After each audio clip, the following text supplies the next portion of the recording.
What is life? And what is the meaning of life? Does life even have a meaning? Life is consciousness.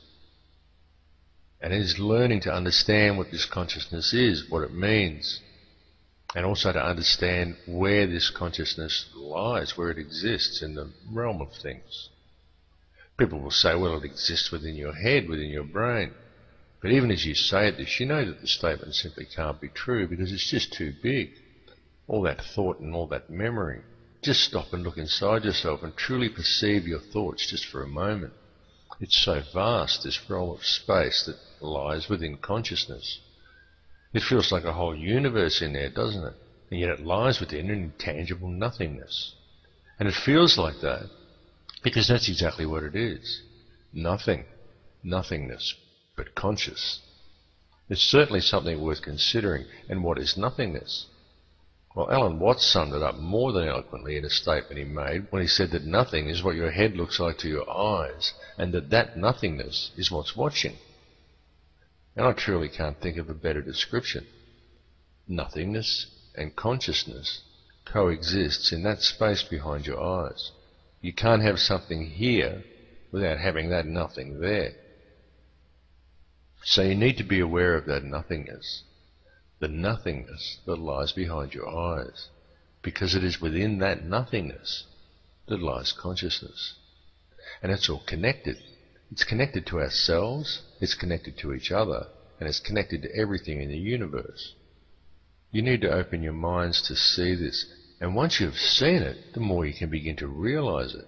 And the more you realize it, you can quite literally feel it physically.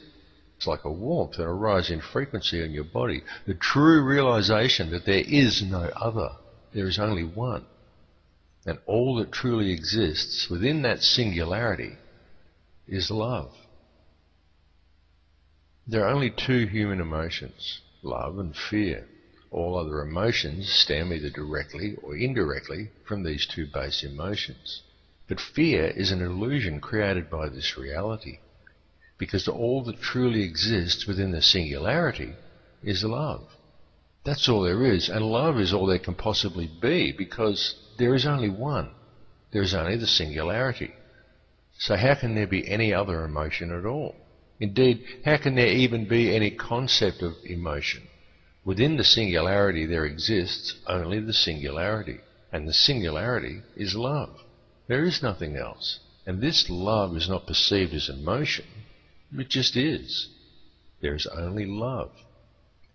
It's being aware of this singularity that allows true understanding to occur.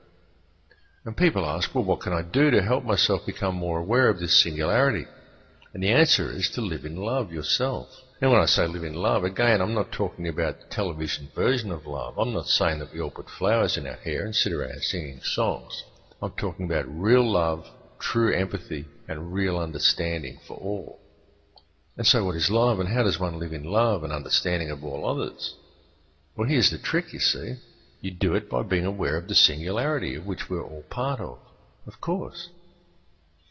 And that may sound like I'm talking in circles and I just returned to the beginning, but I didn't, because you see, real love lies in the true understanding that there is no other. There is only the singularity. When you can truly understand that, and when you can fully realize that when you look at another person, you are not seeing another person. You are seeing another image of yourself, another manifestation of the singularity. Then you can truly understand what actual love is. Because real love comes from the true understanding that we are each other. We share a single consciousness. The divisions that supposedly exist between us are an illusion. How can you not love another person? That person is you. So how can you not love them? How can you not love all other people when they are all you? And when you realize that all the divisions between us are an illusion.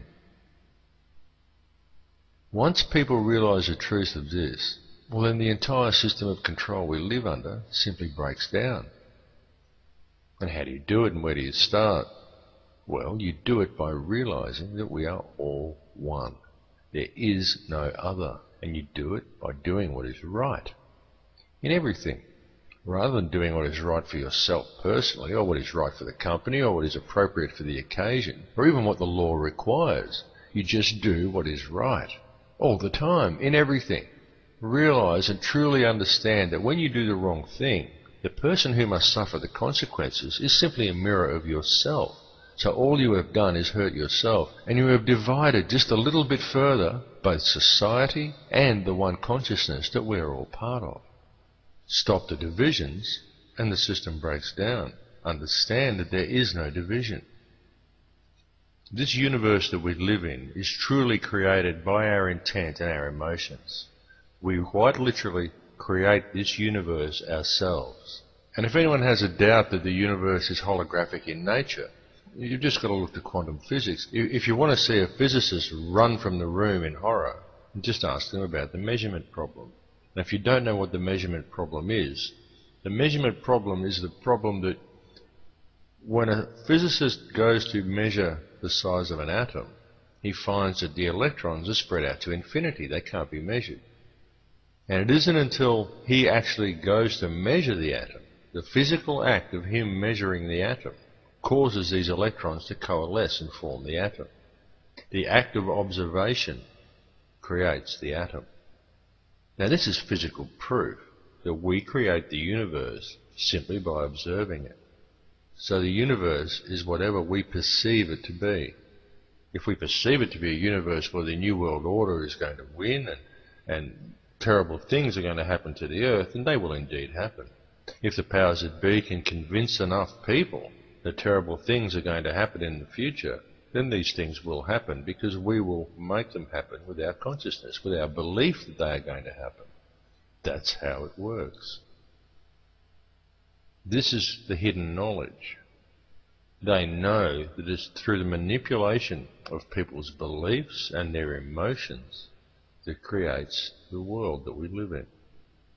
Now this is knowledge that was common knowledge in ancient tribes and other cultures. This is why there was so much effort put into wiping out all these ancient cultures. And it was very important for them to remove this information from the human consciousness at this particular time as we're approaching the galactic ecliptic, because this is the time of great enlightenment. This is the time of the end of the cycle. And this is the time of the quickening. And what the quickening is all about more than anything is to distract the collective mind of man from the approach of the end of this cycle. Because the more people who approach this cycle in love, the more people who live in love now, the more the overall consciousness of man ascends. And the more people who ascend, then that's the less of the collective consciousness that is here for the whatever forces you want to name them to use on the next cycle. And this is what the Christians refer to as the rapture. But it has nothing to do with Christianity. What it has to do with is the cycles of the planet. The rotational mechanism of our solar system is what it has to do with. Because this is how the universe works.